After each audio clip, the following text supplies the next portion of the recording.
Hello, everyone, and welcome back this week. We're going to be concluding our course, actually. This is the very last week where we're going to study ANOVA models. So what I'm going to do is just walk through the notes as usual, and I'll be jumping back and forth between this, Excel, and SPSS at various points. So let's get right into it. So a few weeks ago, we got introduced to the t-test, and there were two types of t-tests we learned about. There was a dependent samples t-test and an independent samples t-test. Both of these t-tests require two variables to work, right? You need a numeric continuously distributed variable. We're going to compare that to a categorical variable with only two categories. And to remind you, the dependent samples t-test is when there's dependence between the two groups. So this is, for example, one research design you might have is if you had, maybe you had a pre-test intervention and then post-test. Because the same people are in the pre and post conditions and the measures, their scores are going to be correlated, right? So their scores in pre and post are not going to be independent. And we use a different type of t-test to handle that kind of data called the paired samples t-test or the dependent samples t-test. On the other hand, we also learned the independent samples t-test, and this is where the two people in the two groups are going to be separate. So, for example, if you want to know, is there a difference in math scores between boys and girls in your maybe third grade class? This would be the ideal scenario for an independent samples t-test if, in this case, we only have two genders. But what if we have, say, more than two genders, right? We know gender identity is complex. And, what do you do if you need more than two groups to compare? You run into issues, right? Because our independent samples t-test only works for two groups. So what we're going to learn this week is basically a generalization or an extension of the independent samples t-test. And we call this the analysis of variance techniques. We can also call them ANOVA models, ANOVA hypothesis testing. And really, when you're going to use this, it is still a bivariate procedure because ultimately you still have one numeric, ideally continuous and normally distributed variable. We're going to compare that numeric variable to a categorical variable. But this time, that categorical variable can have more than two groups. When we learn the independent samples t-test, remember in the assumptions that it only works for categorical factors that have two levels or categories. The ANOVA model is literally the same thing, except it allows you to have 2, 3, 4, 5, or however many groups you want. It is still a bivariate technique because at the end of the day, there's still only two variables we're really comparing, one numeric to one categorical. And the hypothesis that we want to know, that we want to test is there a relationship or association between these two variables, or are they independent, not associated, or not related? And so that's what the ANOVA procedure allows us to test. So like we did in previous weeks, for example, in the chi-square week, we start out with a goal and describe what we were going to study, and then we quickly jumped into this new probability distribution in that week, which we call a chi-square distribution. And this week we're doing the same thing, only this time it's called an F distribution. And the reason it's an F distribution, it's actually named after Ronald Fisher, the guy who discovered this and created ANOVA techniques around 1930. He wrote these famous series of papers called Studies of Crop Variation. And so all these ANOVA techniques, they really were developed by Fisher, and he was basically randomly assigning crops of fields of plants to different treatment conditions. What if I give this one 20% more water versus the amount of water I've always been giving it? Do I actually get higher yield? Do I get maybe more healthier plants? Different outcomes you can measure there. But in Fisher's world, he was randomizing to different treatment groups, And there could be, as you could imagine, multiple treatments. One could be higher water by 20%, one could be higher water by 60%. Or he could try to vary the amount of sun that you get by like putting over a tarp or something, right? So you could imagine there's all kinds of things you might want to test here. And what Fisher needed very quickly was a way to compare more than two groups. And so he created this F distribution, which maybe I should say he discovered the F distribution because it is a naturally occurring distribution when we study the type of statistics we're looking at today. And so remember, when we say distribution, we're talking about the behavior of a single variable. So if we say a variable has an F distribution, this is kind of what it looks like. If I had to describe this shape, I would say there's some positive skew there. You see how there's a long rightward tail? It points towards positive infinity. That's how I remember that the rightward tail is associated with positive skew. So you can see the F distribution clearly has positive skew. You can also see it starts at 0. And it looks like this tail, it can actually go on, technically it can go on forever, infinitely. But depending on the exact F distribution you're talking about, values say above 3 are going to be unlikely to observe.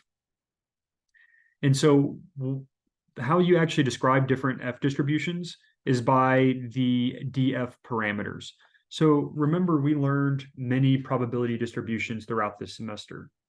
We learned the normal distribution. The normal distribution has two parameters, the mean and the variance. And once you know these two things about a normal distribution, you can draw that normal distribution on a real number line like we see here. The 0, 1, 2, 3, that's a number line, right? We also learned the chi-square distribution. And do we learn any others? I feel like there are some others. I think I referenced Bernoulli binomial distributions, but we didn't dive too deeply into them. This is another distribution, a probability distribution. And again, it's describing a single variable and what the distribution of data is likely to be. So here I can see that 1 is a lot more likely to happen than a 3 in the blue distribution. In the yellow distribution, that's still also the case. And so once you know the DF, these are the two parameters of this distribution, you can draw it perfectly.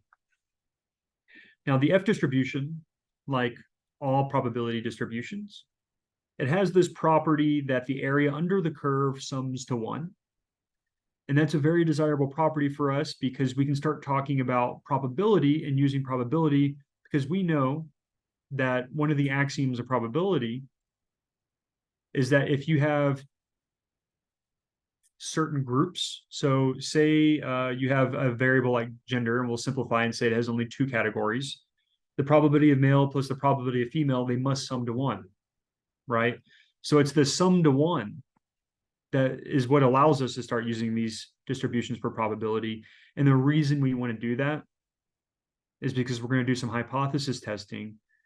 And remember, the findings you get in any particular study, you've taken a random sample, your research findings are probabilistic, right? They follow probability distributions. So this is why we're mapping on probability onto these distributions.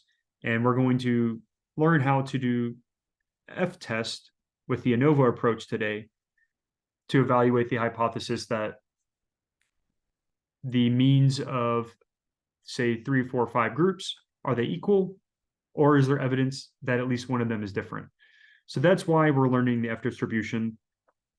And as far as this class is concerned, the most important thing for you to be able to do with your F distribution, you don't need to be able to draw it or anything perfectly like that. The picture you need to have in your mind is really figure 16.2. So I have some F distribution, and if I'm looking for, let's say that the type 1 error rate alpha is 0.05. Remember, that's the type 1 error rate, and the type 1 error rate, when the null hypothesis is true, that's basically the percentage of the time that we're going to reject the null hypothesis when it's true.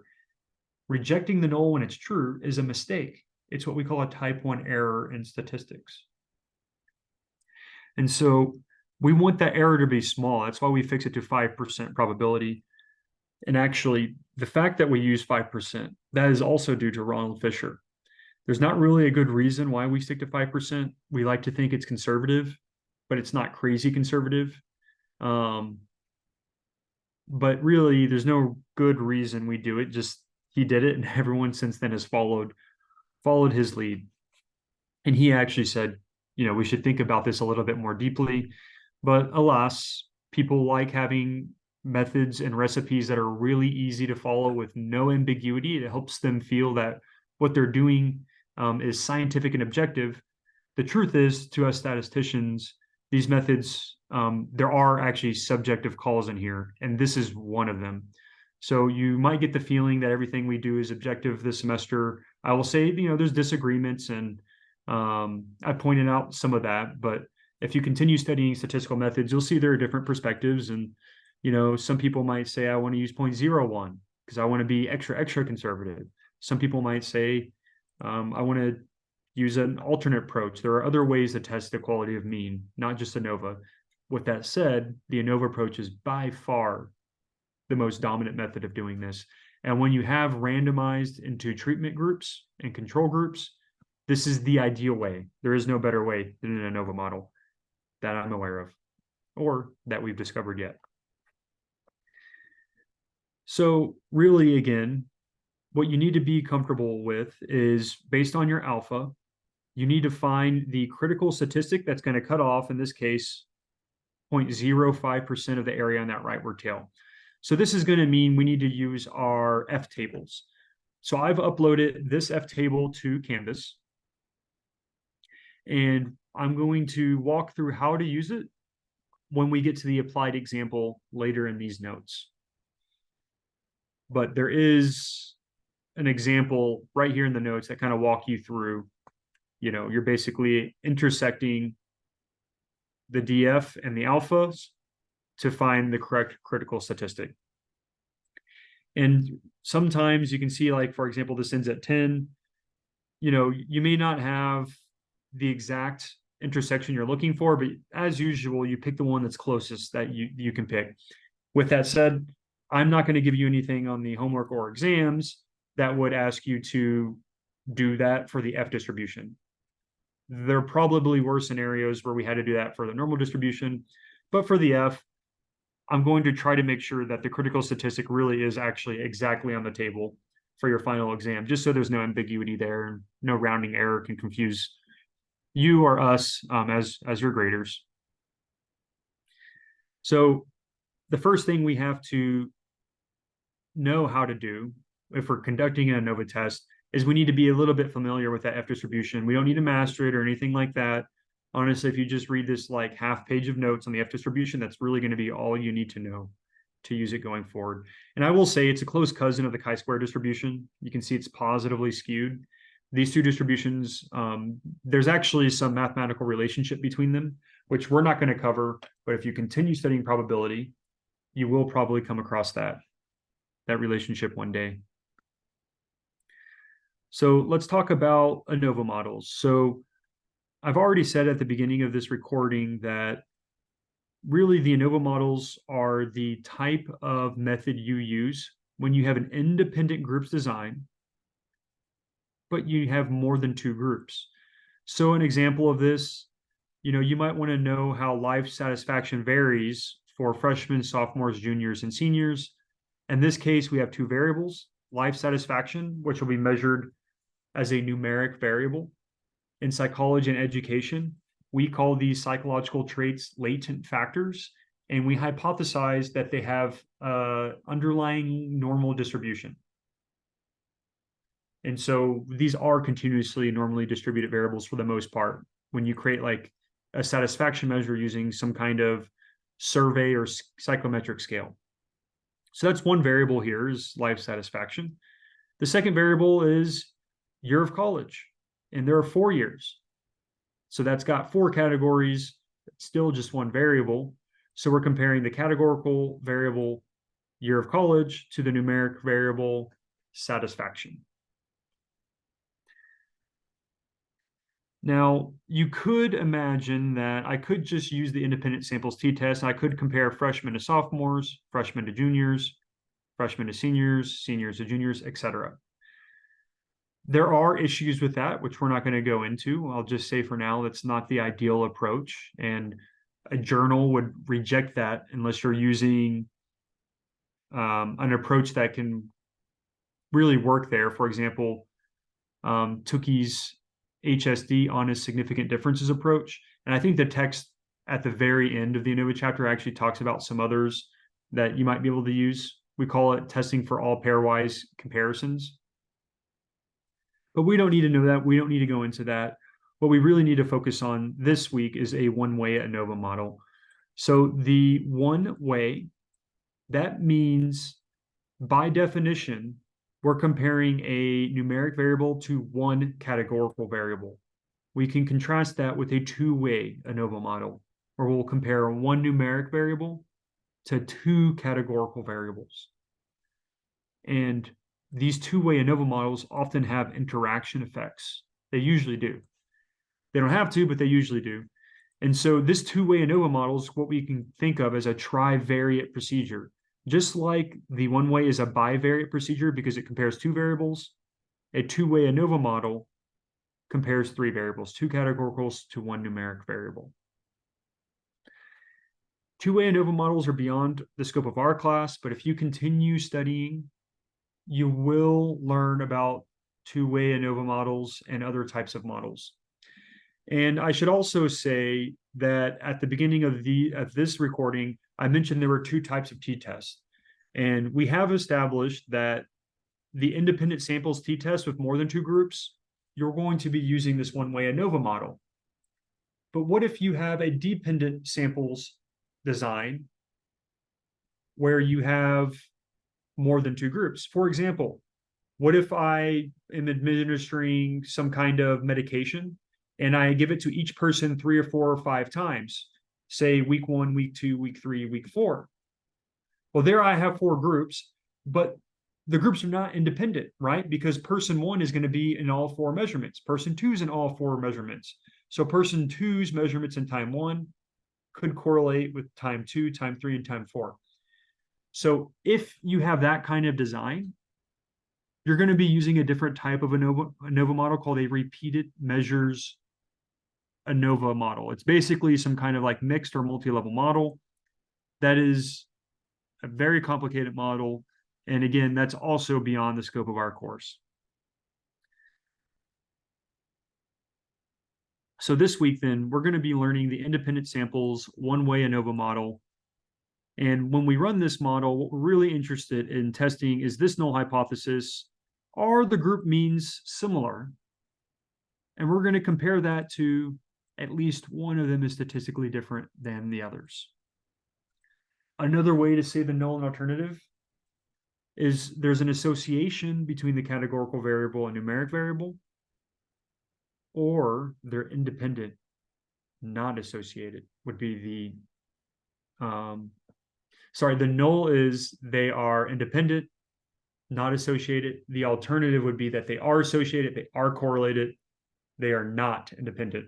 So that's another way to also communicate the null and alternative hypotheses. It's equivalent. Okay, so that's what we want to do. How are we going to get there? Well, we've got to compute this F statistic. And looking at this F statistic, you'll see there are a few pages here that kind of develop it. It's definitely not a simple matter. It is somewhat technical when we get to the mathematics, but it's not that bad. And on the final exam, you're allowed to use SPSS. You're allowed to use Excel.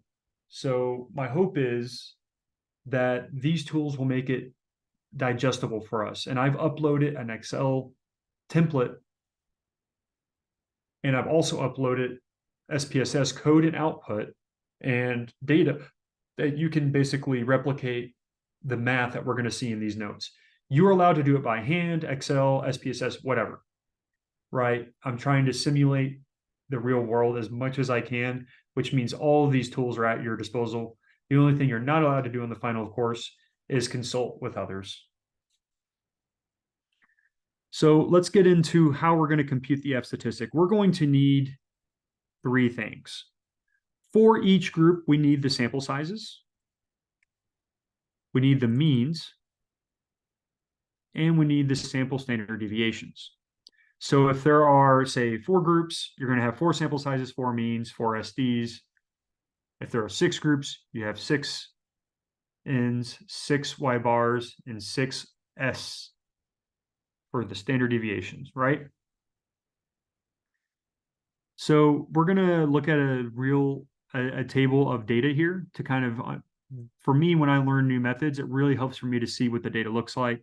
And so what we have is 2 variables. We have region, which is categorical. You can see there's 4 categories: Northeast, Midwest, South, or West. And then we also have household energy consumption. And so the Y is saved here, like in the Northeast, this household used 15. I'm sorry, I can't remember the units. We'll say gigawatts or something.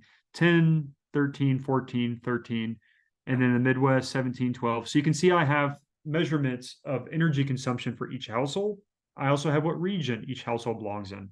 Now, that's an unusual way to display the data. So in real life, you're probably going to get a data set like this if you create it yourself or if someone else shares it with you. 2 variables, 2 columns, energy Y in one column, region X in another column. All right, it's a bivariate procedure. So let me share. Sorry, I think I forgot to share Excel. So again, energy Y, I put that in a single column. Region, which is our X in this case, is also in a single column. Bivariate procedure means 2 columns of data, and I'm trying to compare X and Y here.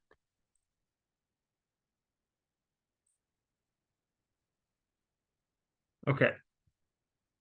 So this is our data, and you can see we've computed the Y bar, the standard deviation S, and the sample sizes right here for you. And I'll note that this little J means group. So if there are 4 groups, then, for example, the first group we write as Y bar 1. The second group is going to be Y bar 2. And then the third group, Y bar 3. And then the fourth group, Y bar 4, right? So earlier we said it can go up to Y bar K. So if there's 4 groups, K equals 4. There's no Y bar 5 here, right? There's 1, 2, 3, 4 groups. So each of these statistics will have, 4 Y bars, 4 standard deviations, and 4 sample sizes. And again, the subscript J is an index that stands for the group we're talking about. You can make any group, I could have put the South as group 1, the West as group 2. The order does not matter. All that matters is that you understand we have 1 group mean for each group. Now, we also have the grand mean, which is not shown in this table, but the grand mean would just be if I took the average of all these numbers I'm circling. It's just the average ignoring which group you're in, right? So grand mean versus group mean is one early consideration. If there's 4 groups, you have 4 group means, plus you always have a grand mean, right? And the grand mean we can just call Y bar. Right, it's the overall mean. Same notation we've been using all semester for that. Okay.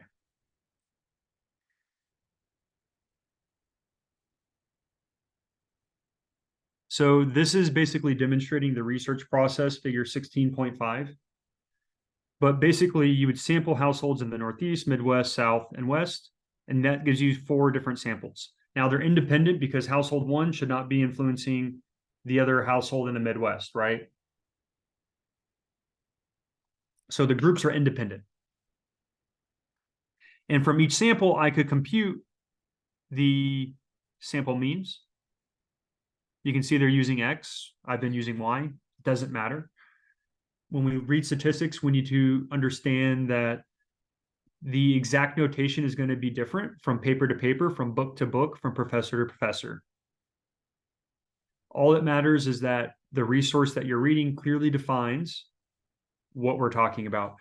The little bars tells us these are sample means, right? And that's going to be universal. It could have been a Y bar or an X bar, doesn't matter.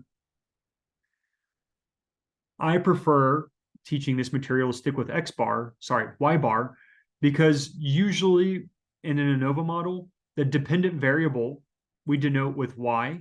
So the dV, we always denote with Y, and the IV, we denote with X.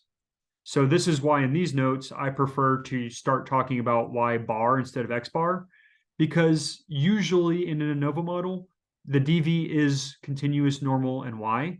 So that's why the notes uses Y where the book uses X. Technically doesn't matter, but from thinking about it as a real researcher perspective, I personally find thinking about it in terms of Y bars rather than X bars makes a little bit more sense. So in an ANOVA procedure, what we're going to be doing is we're going to be comparing the variability between sample means to the variability within groups. And before I'm going to actually jump down here. And I want to talk about why we're talking about the variability. So if we want to compare sample means, you may be wondering, well, why the heck do I have to account for the variance? Can't I just look at, the difference from Y bar 1, Y bar 2, and Y bar 3, and if that difference is big enough, then I say it's statistically significant? Well, yeah, that is what we're doing. But the issue is, what does big enough actually mean? Because what it turns out is that big enough really depends on the variance. So in this picture, figure 16.3, I'm going to draw a normal distribution. So I've sampled 6 people from population 1. Imagine I sampled millions of people. The distribution could look like this. So it says actually, let me say this. It says the sample mean is 20. I'm just going to say that's the population mean. I know that's the sample mean. But my point is that if this is a normal distribution, it's got a huge variance. And then look, if I do a sample mean for X2, it's going to look like this, right? So what I'm emphasizing there is that there's a lot of variability here, right? And because there's a lot of variability,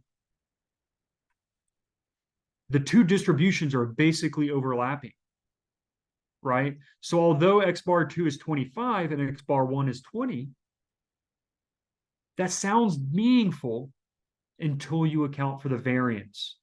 And I don't have the variance statistic calculated, but if you were to calculate the variance statistics here, they would be large. They would be larger than if you calculated the variance statistic of this data. So clear these.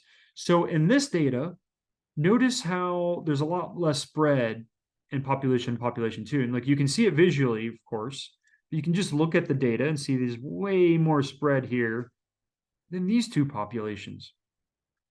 So now I have, it turns out, the same difference, 20 and 25, but now if I were to draw normal distributions, they look like this.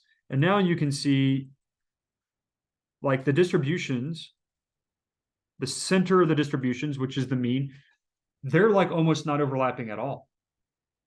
And so even though it's the same difference of 5,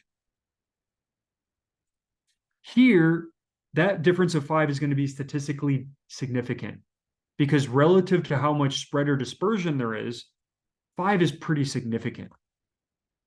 That is not the case in the first picture we saw, right?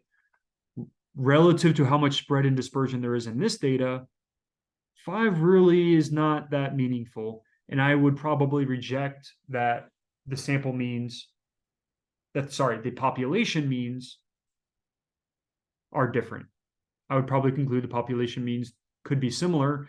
And you could imagine if I were to resample, it wouldn't be crazy to have X bar 2 be like 20 or 19, less than X bar 1, right? Or X bar 1 could, you could sample and get a 26 sample mean, because there's so much variability. And when you do with small samples, your sample mean estimate can be all over the place.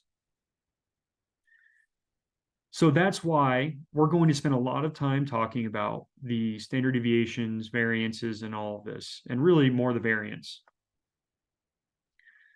So that's why when we start deriving the ANOVA procedure, it quickly turns from wanting to compare means to how we're going to use the sample variances to actually make that comparison. So what we're looking at here is a deviation score, and we've worked with deviation scores all semester long. We have here y sub I minus y bar. So that's how far person I lies away from the grand mean or the sample mean overall, ignoring the fact that there could be different groups. And we've seen these deviations in formulas for the standard deviation, for variance. I think we've seen them in the formulas for correlation, covariance. They've been around the whole semester. And what we're going to do now is we're going to take this individual's deviation and we're going to split it into two chunks. So if I have a y-axis, if I have y bar here, let's say I have up here, this is going to be yi, this is person I, right? Now, what I've really done here, this is the deviation quantity. That's the total deviation away from the middle.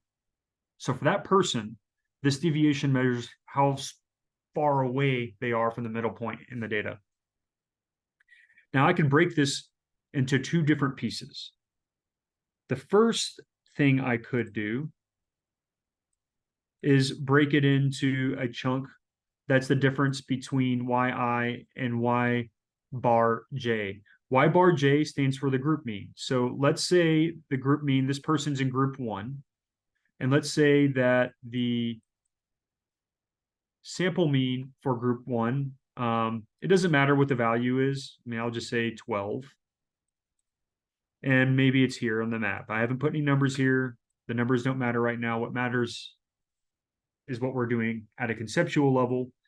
And so you can see here that deviation, yi to y bar for group 1, that's part of the total deviation, but there's a second part of the total deviation. And that part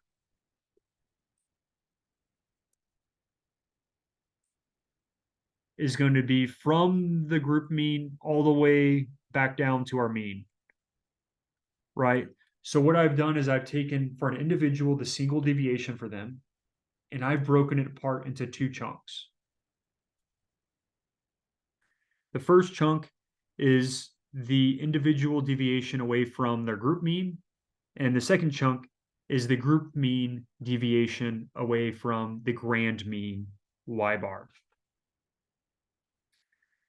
Now, that's for a single person.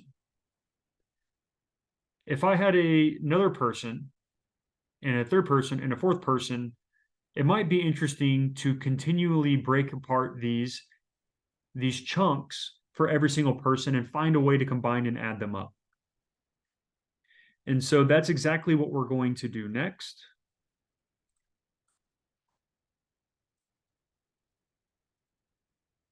When we get down here in a moment. So this first chunk right here, yi minus y bar j, this is basically the deviation of subject I from the mean of group J. And the way that I think about that here, looking at this picture, this is the within group variation. That's the individual's variation within that group. That's how far they lie from the mean of that group. On the other hand, the group mean, in this case, group 1, and the sample mean, that's how far that group mean lies away from the overall grand mean. So that's the between group deviation or the between group variation. Again, this picture is really showing what I just drew over here on the right. The total variation, we're basically breaking it up into a within group and a between group variation measure. And the reason we're doing that is because this is going to allow us to basically, even if there's 4, 5, 6, 7 groups, we're going to be able to account for how much variation there is in the population. And we're going to be able to make a decision, are these sample means close enough in value relative to the variance that we can accept the null hypothesis that all the group means are the same? Or are the group means different enough after accounting for the variance that we should reject the null and say that at least one of these group means is different than the others? So that's again why we're talking about variation. How the deviations are always, how big or small is a group difference? It always comes back to the variation. And once we start going from individual deviations to overall sample deviations, the first thing we're going to do is square them. And the reason we square is because, again, you could imagine this person is above, so their deviations are going to be positive, right? They're the yi minus y bar. That's a positive quantity. But if my observation is down here, this is a negative quantity because y bar is now greater.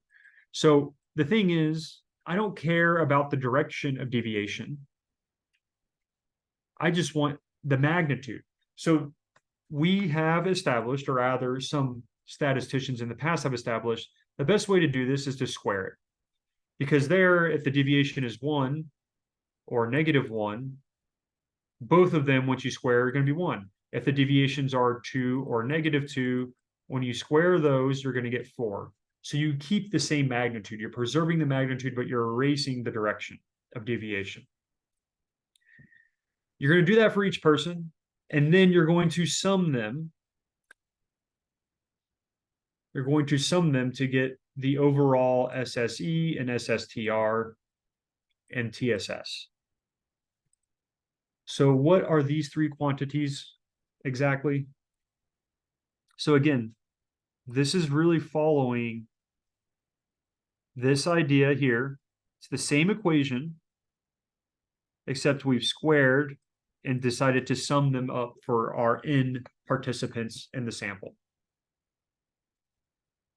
Let's start with the left side. The left side is what we call the total sums of squares. It's the total variation in the data. And it turns out that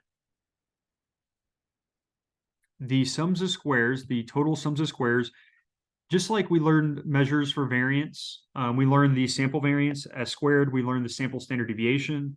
We also learned IQR, interquartile range. Those are all measures of dispersion or spread in the data. Well, here's actually another one we're learning. Sums of squares. In particular, the total sums of squares. This represents the total variation in the data. And this little footnote, it actually shows you that if you look at the formula for the sample variance as squared, which I put here, the total sums of squares is just the numerator. You see? So sums of squares and variance, again, very, very closely related, almost the same thing. The difference is in the variance you divide by n-1. So remember when we learned and studied the mean, we add everything up, then we divide by n, because that's giving you like the averaged point, the middle point. Well, the variance is the same way. We divide by n-1 instead of n for a reason that's a little beyond what we need to know, but basically it makes the estimate of the variance unbiased. But essentially n-1 and n is not so different, right? They're almost the same thing. So you can think of the variance as like the average variance per person. Whereas the total sums of squares is the total variance over everybody. So for example, if I had sample 100 people and then I sample 200 people, my estimate of the variance S squared is going to be really similar, right? But the total sums of squares will not be. The one with 200 people will be approximately double the one with 100 people because I haven't decided to divide by n-1. So this is the total variation for the entire sample, the total sums of squares.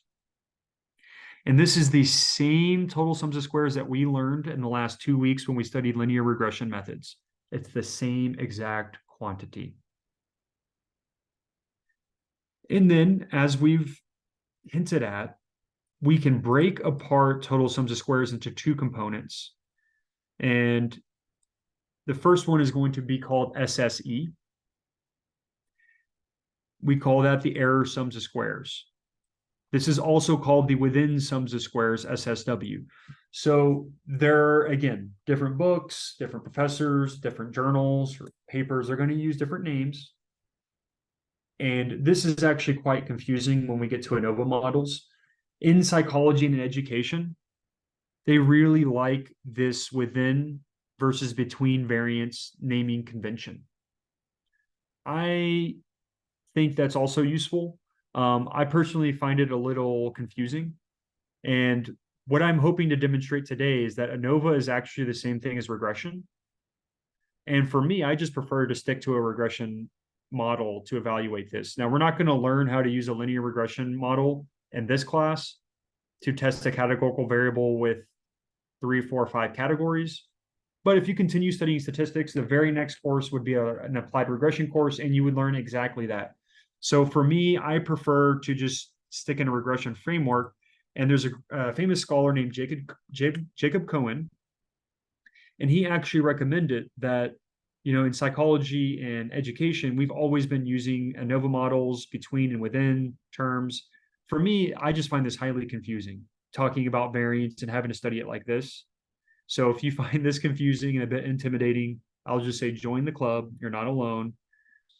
Cohen recommended that we all just use linear regression because instead of having to study regression and ANOVA, I could just never study ANOVA because I can test everything in ANOVA and a regression framework. The other is not true. Everything that you can do in a regression framework, you cannot do in an ANOVA framework, at least not in standard methodologies and standard practices that you would actually learn. Technically, they're the same model.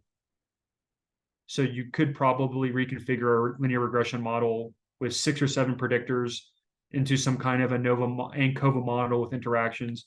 But that's going to be confusing and just not worth it. It's just so easy, and the math is so much more simple in linear regression models than they are in ANOVA models, because in linear regression models, you're dealing with the betas and slopes. I just find it a lot more interpretable, and most people do, as compared to ANOVA. So for my personal bias, and also Jacob Cohen, very famous researcher, we learned, for example, Cohen's D. I've talked about effect sizes some this semester.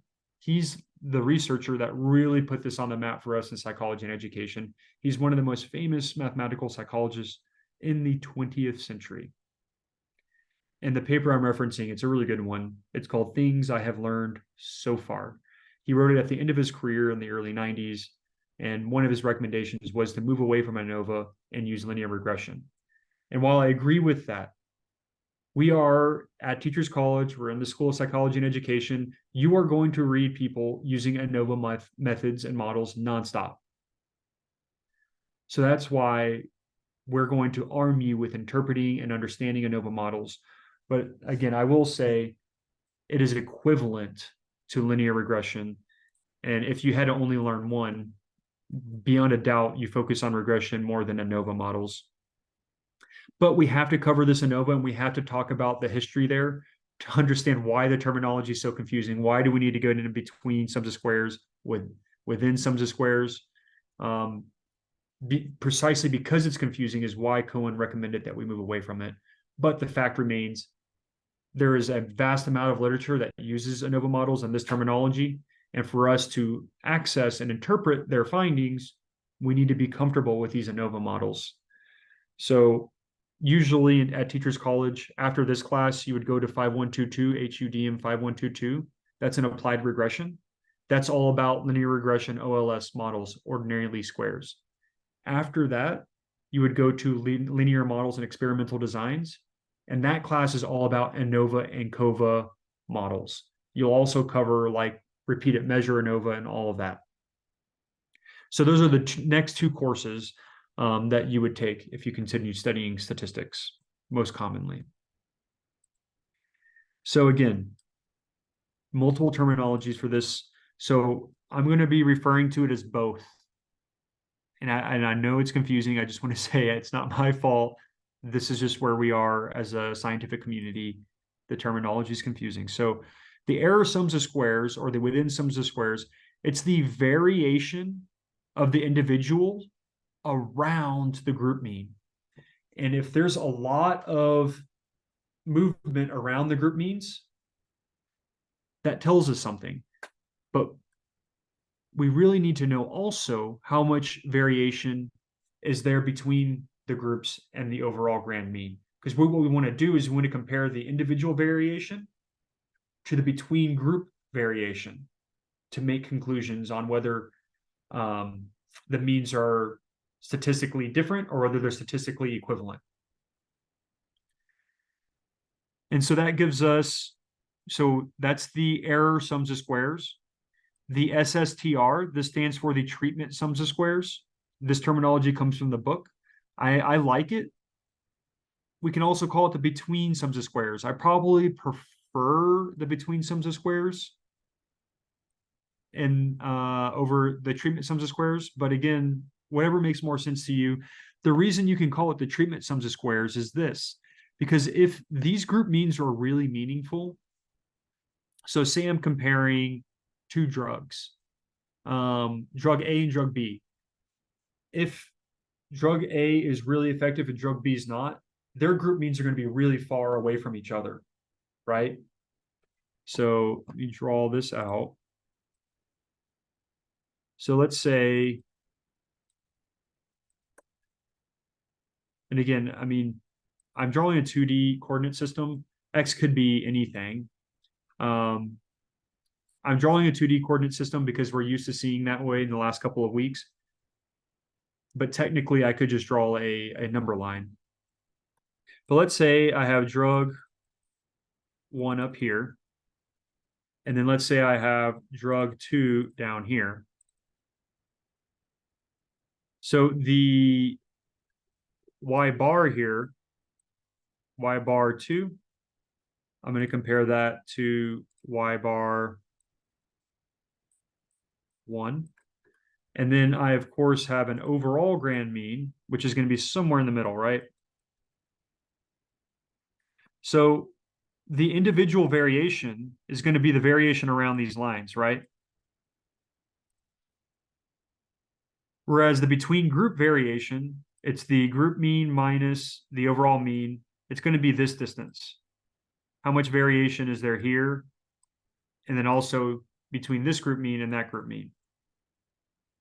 And so what we're really trying to assess, like in this case, you can see that the between group variation is quite significant. And the individual variation is kind of like clumping right around the group means. So what this means is that this is very high in the picture I drew, whereas this is very low. So this would probably lead to us rejecting the null hypothesis, and we would say that group 1 is different than group 2. Now, I could imagine a different scenario where I give same kind of setup, but this time there's group 1 and here's group 2. And maybe the means are a little bit different. Maybe this mean is a little bit lower. They're never going to be exactly equal, right? And that's what ANOVA answers. How big of a difference do you need to be statistically significant? Well, as we've been suggesting, how big depends on how much variance there is. And so if I look at this picture, Y bar is going to be like right here in the middle somewhere. That green color. Y bar is going to be right in the middle. This term, the difference between group mean and Y bar is really small. And this term, the difference between each person in the group mean, is going to be larger relative to the between group variance. And so, again, how I drew the picture, it still looks like this is going to be small. But the difference is this. What we're looking for is comparing SSTR to SSE. we're looking for a ratio there, and we're going to go and discover that ratio in a second. Right now, I'm just trying to help you visualize, what would this look like when it's really small? And basically, it looks like this. The group means aren't really useful at all. You might as well just be working with Y bar at the end of the day, right? Why even distinguish? Y bar one, Y bar two, and Y bar are all almost the same thing. So the between group variance there is not much. In that first picture I drew, Y bar one and Y bar two were really different. In fact, the overall Y bar, the grand mean, was almost misleading because it was right there in the middle. There were actually no data points around Y bar. So in that second picture, the between group variance was a lot larger than what we're seeing in this picture.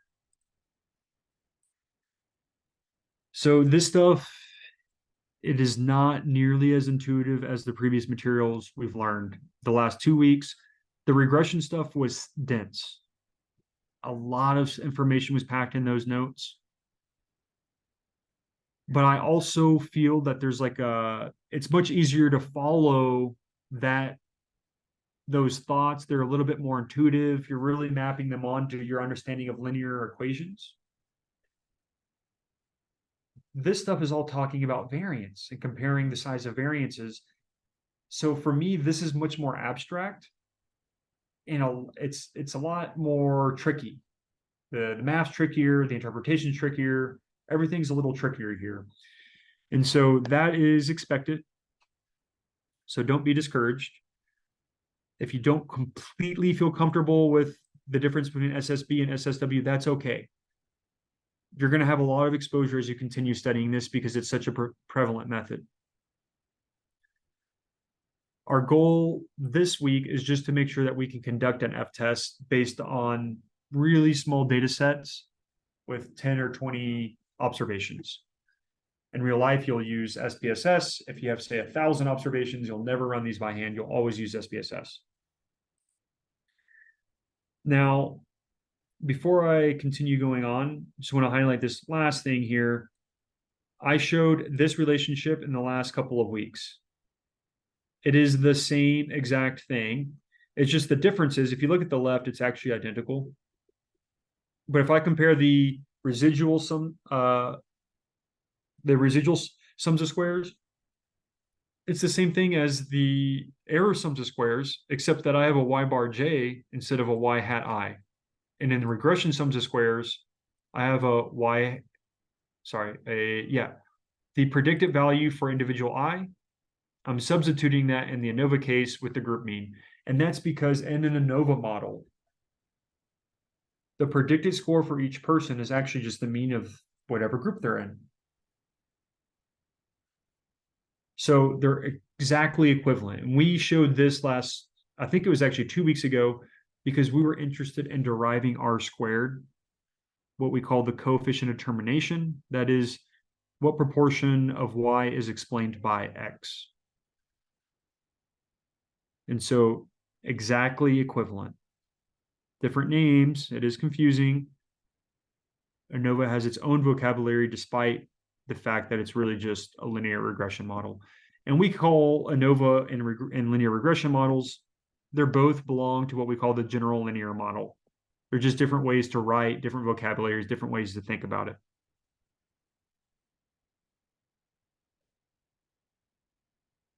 So what we're going to do, I've tried to drive at this idea visually, that what we really want to do is we want to compare the within group variability to the between group variance. So their relative sizes is what matters. So when SSE is a lot bigger than SSTR, this is the within group variance is bigger than the between group variance. Then the interpretation is that variation in Y's do more to individual differences within the groups rather than differences due to group membership. On the other hand, if your between group variance is larger than the within group variance, then the interpretation is that group membership is an important component in explaining the total variation of Y, and you should account for that in your analyses. So that's the idea, fundamentally, what we want to do. How are we going to derive a test statistic which could reliably evaluate and tell us how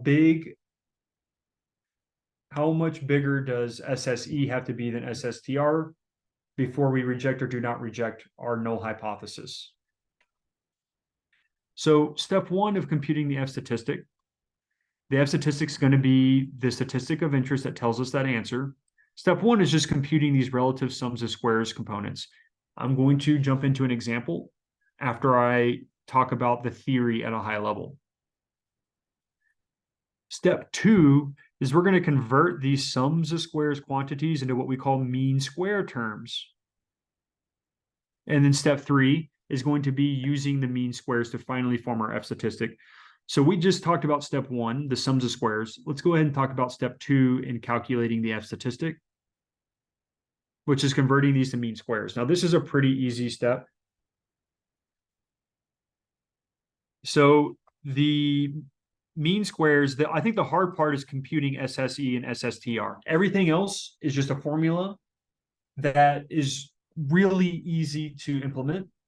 The SSE and SSTR, yes, they are formulas. But as you can see, there's a little bit of complexity there. You got some deviations, or squaring them, or summing them, etc. A little bit complexity.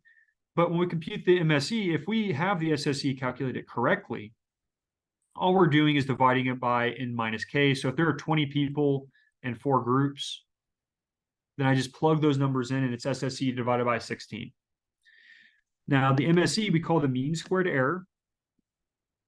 And we previously learned sigma squared epsilon. And to remind you, when we looked at a linear regression model, I didn't talk too much about it. I talked a little bit about this, but you can imagine you have your data. The model assumes that the errors are normally distributed. So what that means is that, if this is my model, y hat, I've got errors here, right? This is person I to the regression line. There was an error there. There's an error here, error here, error here. Everybody's going to have error, right? You're not going to, for the most part, have a perfect prediction for anybody. And so we called the standard deviation of this error. If you think about this is a normal distribution, the errors are normally distributed. It has a variance of sigma squared epsilon, or it has a standard deviation, which is just sigma epsilon, right? The standard deviation is always just a square root of the variance. So this is the same MSE that we studied, but we studied it. I can't remember if we called it the mean squared error. You definitely call it that in linear regression. I think I might have just called it the overall error variance, sigma squared epsilon. Now, in an ANOVA framework, again, there's different definitions. You can also call this mean square within MSW. So this is the variability, the error variability, the error that the model does not account for. On the other hand, we have the mean squared treatment, or the treatment mean squared. Actually, it looks like I need to modify these to define the name of MSTR, which I will do and repost the notes. So MSTR is just equal to SSTR divided by k minus 1. So how I think about this, if k is 4, I do 4 minus 1, I'm going to be dividing by 3. But basically, it's the treatment explained variance. It's if I have 5 groups, I'm basically using the group means to describe the variation in y. So I'm losing those degrees of freedom, or I'm using those degrees of freedom. So if I have 5 groups, k is 5, going to be divided by minus 1. And the reason why you do minus 1, it's degrees of freedom. So in this case, you're going to be losing 1 degree of freedom because you're estimating the regression variance, sigma squared epsilon. You don't need to go into a whole lot of depth about degrees of freedom in this course or really ever in the future. I will just say that a lot of statistical parameters and distributions will use these because the DF has implications for the distribution. Like we saw, the F distribution depends on its DF. But you don't really need to dive much more. And I'll just say each DF has its own formula. So the chi-square distribution had a DF parameter. We learned how to compute that. It has a little formula. The F distribution has DF1 and DF2. The formulas for which are in these notes. So the degrees of freedom, we call the numerator degrees of freedom DF1, and that's associated with, hold on, let me scroll down. Hold on, before I get, well, yeah, this is fine. So the F statistic is going to be MSTR divided by MSE. So this is the error in the bottom, and this is the treatment or explained variance in the numerator. And it's, again, it's like the average or the mean explained variance based on the number of groups minus one that I'm using to explain the variance. Whereas this is going to be the error for the individual variation, which is going to use N. If there's like 1,000 people in like 3 groups, it's really N that's driving that degree of freedom, right? Because that's the individual variation around the group means. You're using everybody to estimate that. Here, this degree of freedom, you're using the number of groups to explain the variation and why. So that's why the degrees of freedom as they are. And we call the MSTR, that degrees of freedom, we call it the numerator degrees of freedom, or DF1 or DFN. Or you can also call it the hypothesis DF. Whereas the term N minus K, that's the denominator or error degrees of freedom. We can also call it DF2 or DFD, etc. So putting everything we just learned together creates this ANOVA table. Every ANOVA table will look exactly like this, and it's expected in this class that you can create this ANOVA table on a given ANOVA type problem. So SSTR, this is just a formula from above, SSE, formula from above, and SST. Same formulas as we saw above. Then we have DF1, DF2. These are consistent with what are described in this paragraph. So this, you're going to calculate the 3 sums of squares. And by the way, you really only need to calculate 2, because once you calculate 2, you know that this equation must hold. So if you calculate all 3, you can kind of check your work and see if you made a mistake somewhere, because if they don't add up, then you know you've made a mistake.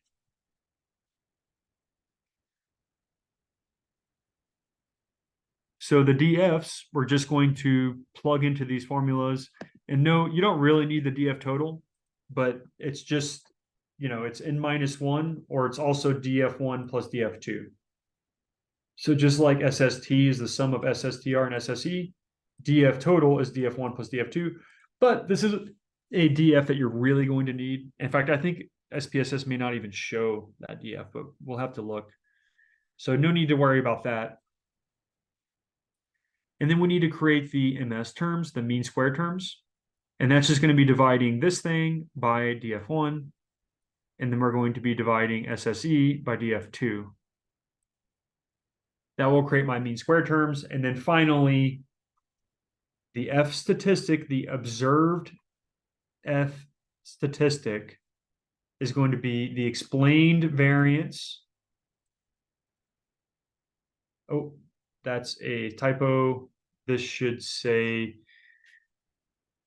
MSTR divided by MSE. Sorry, I will update these notes. So it should say just exactly what we see here, MSTR divided by MSE. It's the explained mean square over the unexplained mean square. Okay. So that's a lot. We've been going as slow as I think makes sense. But again, I know it's a lot. You may have to slow down and go over these notes a couple of times because it is not intuitive in my opinion. And hopefully this next part where we look at a real example, it'll start making a little bit more sense. But guys, I do know this stuff is very abstract. So if you're feeling stressed out, I would say that's pretty normal when you get exposed to this kind of material. Now let's go ahead and jump into this example. So this example uses the data above, but I've put it in the 2-column format. So if you're in real life, you would get this data set Y and X. And I've uploaded this Excel file called ANOVA example calculations. And in that Excel file, you can find this exact table and you can see how I basically created the spreadsheet. Now, you'll also see this group mean and grand mean calculations in the Excel spreadsheet. So I'm going to stay here for a minute. I'll jump to the Excel in a second. So all of this is going to be shown in Excel. And so before you can compute SST, SSW, and SSB, you need to get this stuff, right? Because the group mean Y bar or Y bar sub J, this is the group mean. This is the grand mean. You need this stuff here in this table before you can even calculate SST, SSW, and SSB. So my suggestion is you always start with getting the group means and gathering those first. Step 2 is calculate SST, SSW, SSB. And then step 3 will be make your ANOVA table. So those are the 3 steps that I would go through to get these to answer ANOVA type hypothesis test questions.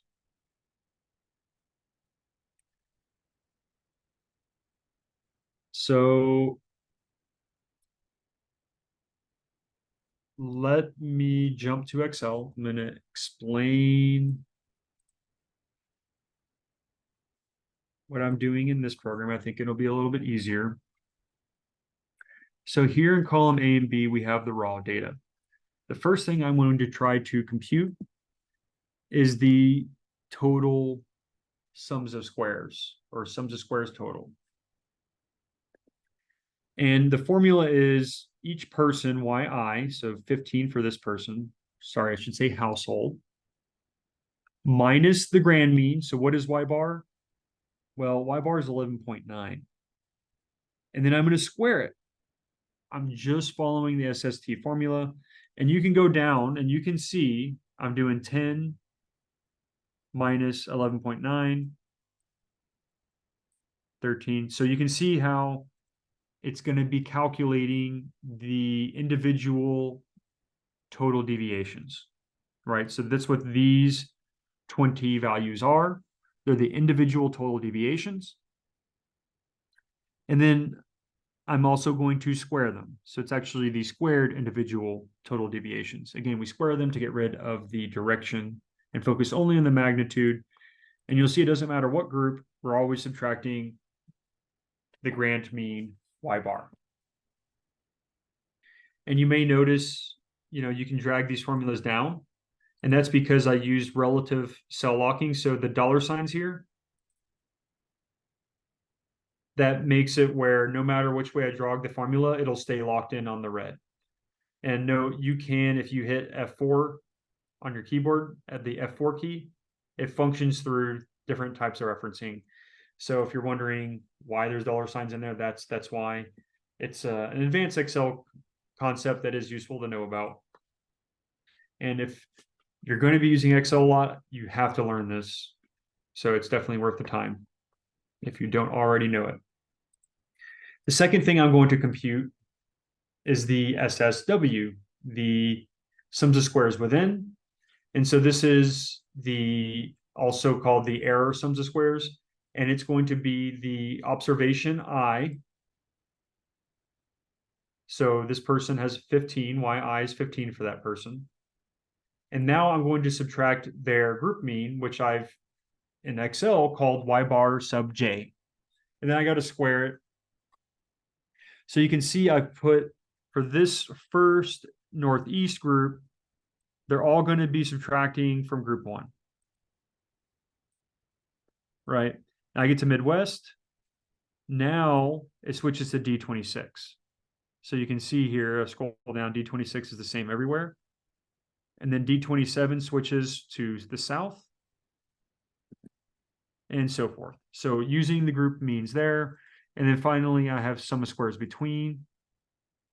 This is now looking at the difference of the group means, which is going to be the blue here, minus the grand mean, and we square it. So you're going to create these three columns as the first thing you'll do when computing the sums of squares quantities. Now, remember in the notes, remember we had the little sigma, the capital sigma, and then we summed up everyone's square deviations. And that's our sums of squares estimate. So here I'm just summing. And this right here is SST, this is SSW, and this is SSB. And remember, technically, I could have just not calculated this because remember that once I have two of these, I have the third. So I know that SSW plus SSB must be SST. And here you can see this 179.8, they are equal. So I could have just computed the first two, and then I could have, to get SSB done, this one minus this one, right? Would give me that 97.5. I would recommend, though, you calculate all three because you can check your work. Make sure they all add up. That will tell you you've computed these three things correctly. And that's really the only tricky part in conducting an ANOVA test by hand. Besides the fact that the language, SSW, sums of squares between, it's just confusing. It just really is. So now I'm going to be able to create my ANOVA table. So on the ANOVA table, it'll always have 3 rows. Well, at least when you're doing a one-way ANOVA.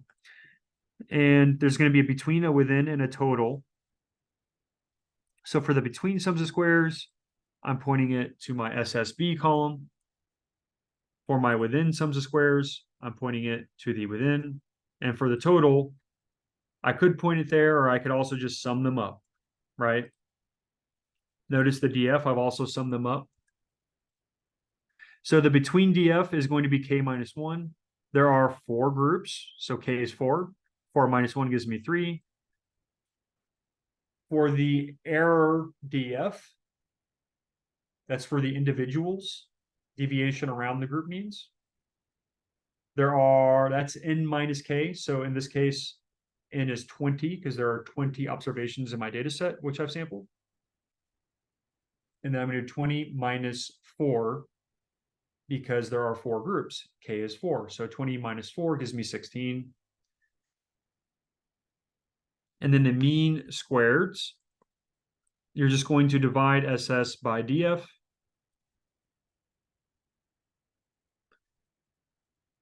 That will give you the mean square treatment and the mean square error. And then the F is going to be the ratio of the between group variance over the within group variance. And look, if the between group variance goes up, let's say I make this 64, notice how my F statistic goes up a lot. And that would be telling us that what the F statistic really is, it's a ratio of the between group explained variance and the within group unexplained variance. That is the deviations that still exist around group means, the deviations which you haven't explained. And so that's our F statistic. So the question is that F statistic statistically significant? So everything we've gone through is calculating that F statistic. The next thing we're going to do to wrap this up and pull it all together is drop this F statistic in a hypothesis testing framework. So there's nothing new here. We've been doing hypothesis testing for more than a month now. It will always be the same 4 steps. Though the textbook and other notes, sometimes they like to make this 5 or 6 steps. My preference is to keep it as the same 4, regardless of what type of hypothesis testing I'm doing. I always think of these 4 steps. The first is I have to state the null and alternative. So I have 4 groups. So there's 4 population means. The null says they're all equal. Group membership doesn't matter in explaining variation in Y. The alternative says, well, at least one is different.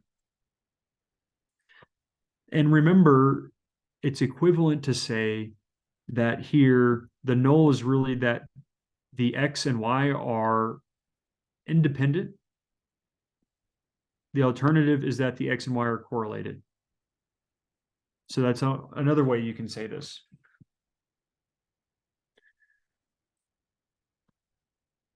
The second step, as usual, is going to be specifying alpha.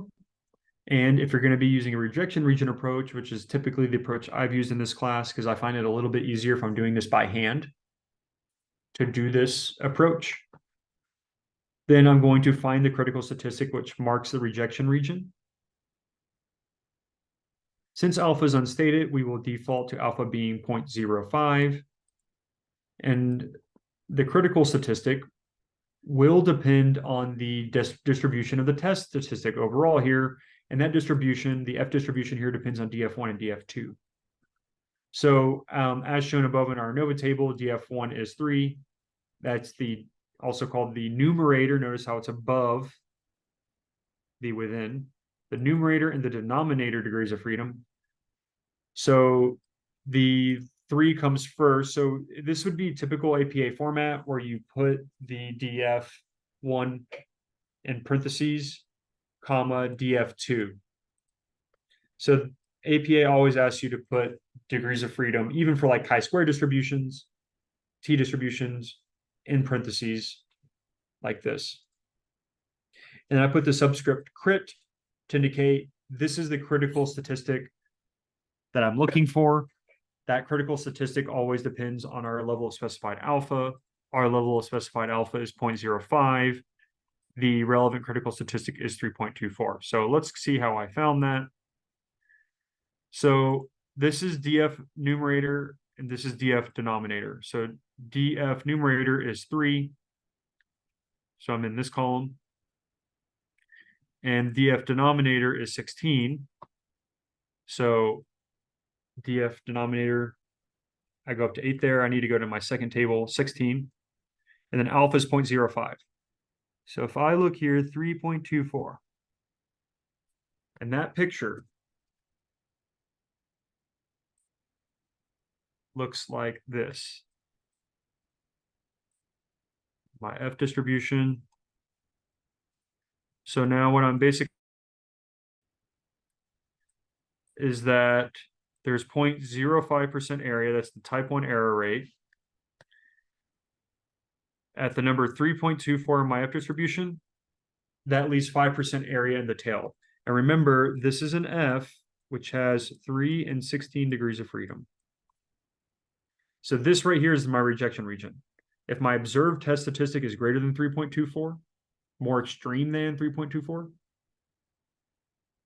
then I'm going to reject the null. And I will say that at least one of these groups is different, has a different mean than the other groups in terms of Y. And that's exactly what happens here. So don't want to jump ahead though. Step 3 before we get there. Step 3 is compute the F statistic. Well, I just went through that in the Excel file. It's also in these notes. And as I showed earlier, I get an F statistic of 6.318. Now that F observed is clearly greater than the F crit. It's in the rejection region, and therefore we conclude that at least one of our group means is statistically different than the others. Okay.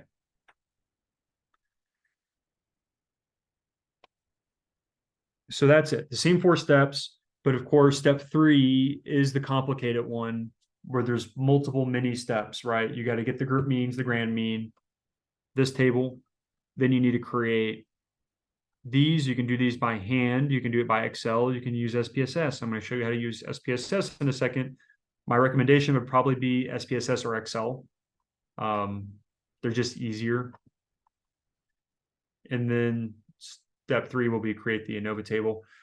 SPSS will just give you the ANOVA table. So again, another reason to use SPSS, it will just make it easier for you All you barely got to do is punch in the data, and then you need to know how to use the ANOVA procedure, which I'll show you in a second. So before I do jump to SPSS, I want to conclude with this note, two last notes.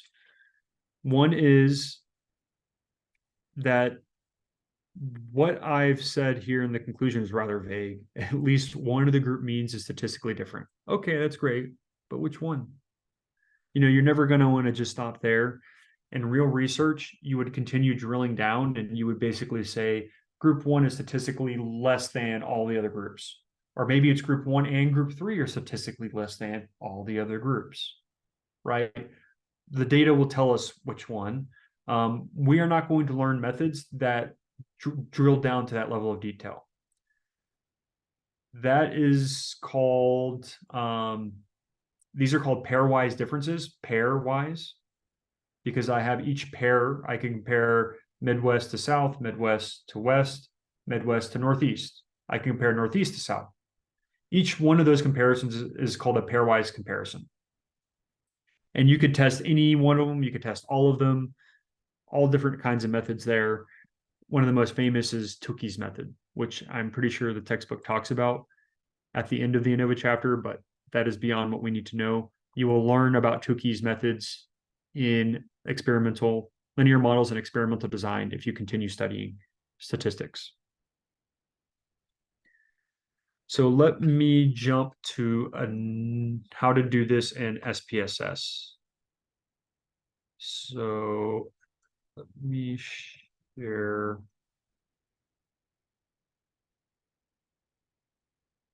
my screen. So I'm going to share.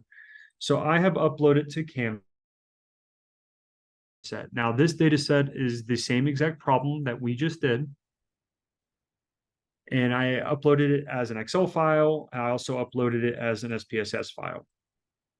So what we're going to do, once you have the data open, you can just click on it to open it. I'm talking about the SPSS file. It's the .sav, the red one. I'm going to go to Analyze. I'm going to go to, sorry, I'm going to go to Analyze, Compare Means. Compare means and proportions. That's what we're doing, right? We're comparing means. And I'm going to go to the one-way ANOVA procedure.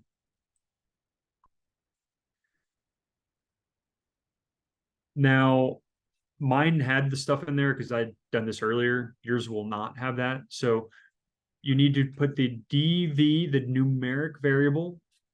For us, that variable is named Y in the dependent list. And the region is going to be the X. We call this the factor or the treatment variable. And I'm going to hit options, and you'll need to make sure that you select descriptives. This isn't essential, but it's nice to get the group means and all of that. So I'm going to select descriptive. Now I'm going to hit OK. And that's it. So I input the data, go through that menu, and here I have SPSS. And you can see the group means here. It has the standard deviations, the standard errors. It's really the same exact means that I showed you in Excel earlier. So if you compare them, you'll see the data is the same. You also see our ANOVA table is the same as what we saw in Excel / the lecture notes. These you don't need to worry about. This eta squared is actually R squared. Again, SPSS has different vocabulary. I find it annoying. I'm sure you do too, but an eta squared looks like this. It's a Greek letter. That is the same thing as R squared. So we would interpret this as 54.2% of the variation in Y is explained by what region you live in. And remember, Y is energy consumption, household energy consumption. And the eta squared is going to, remember, R squared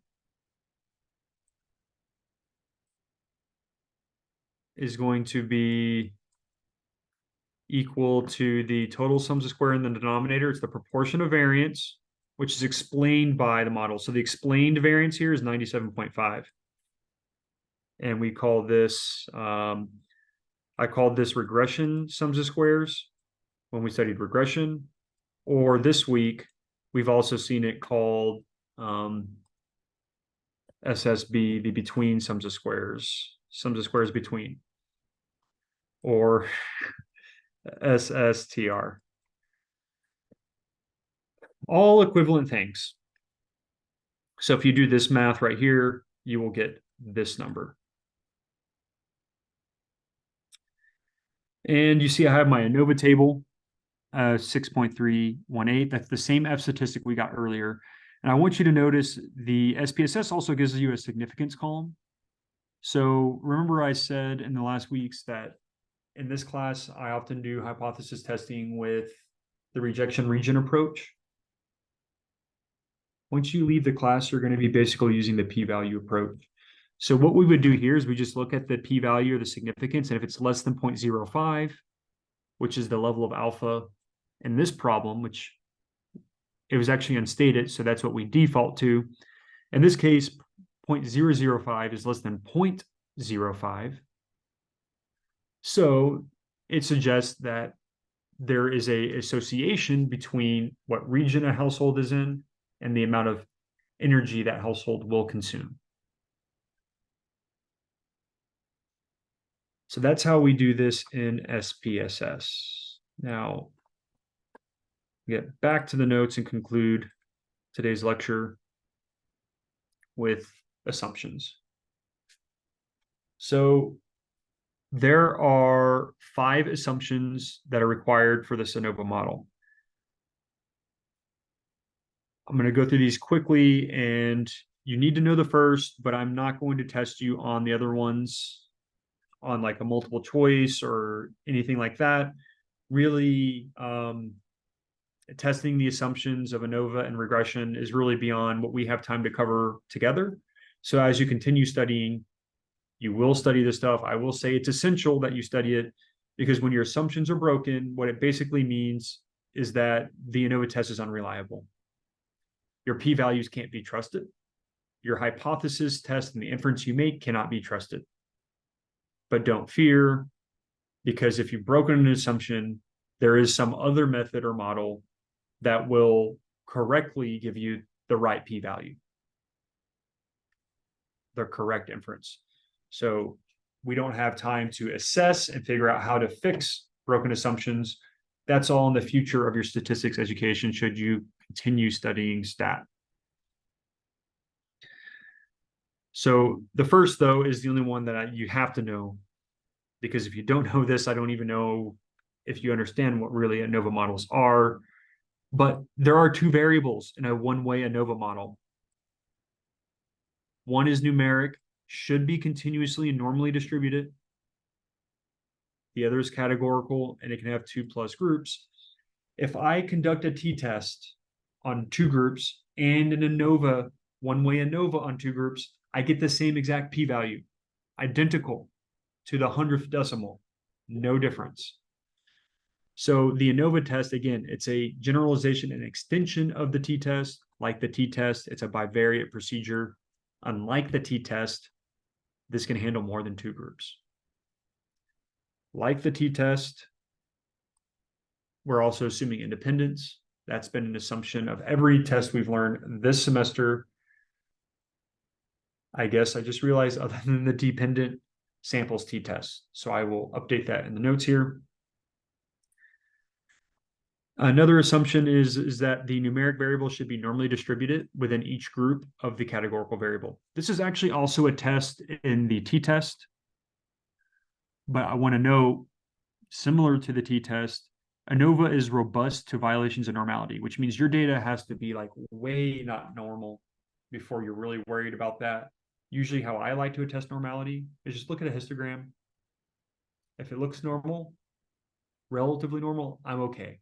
It has to be really like massive skew or some weird like bimodal distribution, stuff that, you don't really see much. You see skew, but I would say massive skew isn't something that's super common if you have some kind of like variable like student achievement. Usually it follows an approximately normal distribution. The third assumption, homogeneity of variance. This is also an assumption on our t-test. Remember when we studied the independent samples t-test and we looked at how to do this in SPSS? It basically tests this. It uses a test called the Wien's test. And it basically said, use this first row t-test results if this assumption is satisfied. If the HOV homogeneity of variance assumption is violated, use the second row. That second row we call Welch's t-test. Not testing you on Welch's t-test, but we did see an example of it when we used SPSS. So HOV is an assumption of both ANOVA and the t-test. And finally, you have a simple random sample. This is an assumption of everything we've studied this semester. And it's pretty much an assumption of everything, actually. Yeah, most statistics assume this because if you don't have a random sample, if you have the entire population, you're dealing with population parameters rather than statistics. There in a population, if you have everybody, you don't need to make inferences. You can just look, is the mean different in this school versus that school? You can just tell us, right? There's no need to, people will still conduct statistical tests there. And the kind of like the reasoning they'll use is, the students are technically different year over year. And so you're comparing these schools at a point in time. So you could still use like a t-test to compare the means of the school. And that's really what we would do in practice. But technically, if you have the full population, you could also just, there's different procedures for that. Procedures which are not well studied or really often used. So you'll always kind of defer back to this hypothesis testing framework, even when you have no need to take the simple random sample because you have everybody, you're still going to use these statistics that we've learned this semester. Okay, that's all for this week. So thanks for tuning in. And I'll note that the homework is optional. You do not have to turn it in, but I posted the answer key because we have our final exam right around the corner. And I wanted you to be prepared to study for that. So I just released the answer key so you have it this entire week rather than waiting for you to submit the homework and then releasing the answer key after they're all graded and everyone submitted. I just decided to make the homework optional and release the key immediately. So you can have the example in these notes. You have an example in the homework of how to do ANOVA, and there's obviously many more examples in the textbook. All right, that's all for today. Thanks, guys, for tuning in.